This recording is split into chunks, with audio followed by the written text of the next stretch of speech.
You said you initially got a lot of good guys who stuck on with you and become good now middle and senior level executives. At the hiring stage itself, are you happy with the quality of engineers coming out? The top institutes will always provide you good material, but what about at average? If you look beyond the IITs, one's not very happy with the talent levels. The raw talent is there, but the preparation is missing, and enough has been said about that today. So we actually, in our company, we're spending 6 months to 8 months in training, and that's a huge burden on us. You know, that much cash could be available for other growth investments rather than training people.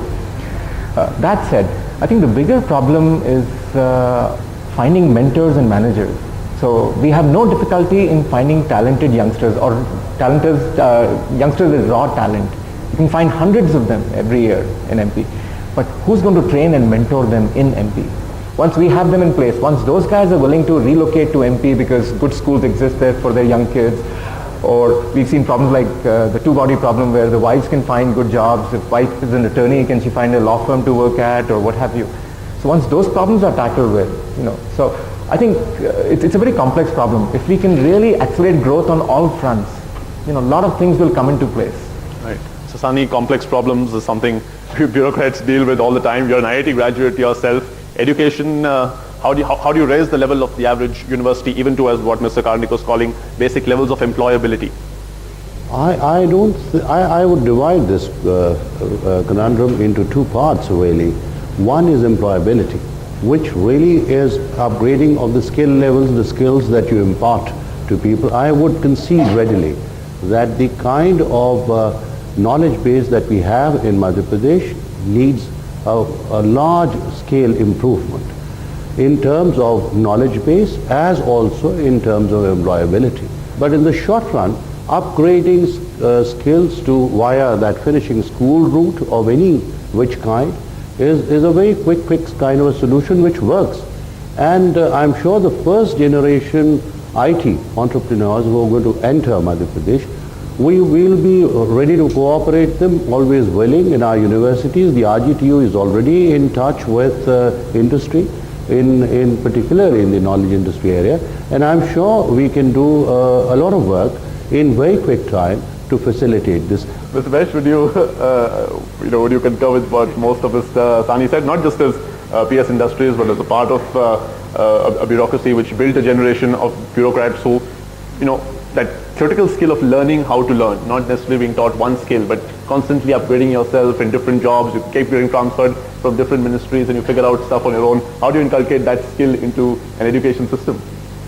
As Mr. Sani said, there is no quick fix to this. It has to evolve over time. I think mobility, as we all know, mobility has accelerated over the years, and I think people are beginning to learn different skills. But you said not as PS Industries, and I entirely agree with Mr. Sani about, of course, Bhopal. Bhopal is my town as well, and I love it. And I don't originally belong to Bhopal, and most of us don't, but we all have settled here. We begin to see what this town is worth. And it's growing in a direction. There's no option but to grow in a direction which will make it attractive to a generation that wants to come in. Very quickly, Mr. Jain, some closing remarks from you. It's reached halfway, but it'll get there. You want to ensure that happens in your term itself? I think the exciting prospects that we have already started setting up IT SEZs. We have 3 IT SEZs coming up within next 1 year or so. Plus, we have already started honing the skills of our students in the academia. Mr. San? I think it has been the question of finishing schools and improving the employability has been dealt with. But I think the other point is the education ecosystem needs to be improved such that the curriculum of all the engineering colleges is as good as what we expect in the rest of the world. I think the quality of curriculum needs to be improved across the board in all universities in the state, and that's not a major investment. Mr. Subramaniam, to summarize, what as industry would you like to now see in the immediate future, a couple of quarters, maybe 2 years, as far as the operations in Indore are concerned? I think there's very low level of awareness of what MP can offer to industry, and I think that needs to substantially increase. I'm sure, as I said, a great beginning has been made. Once the buzz is created, people are going to be here, more and more companies are going to be here. It has all the right ingredients of success, and I'm sure it will be a happening place. I would add one more thing. Sure.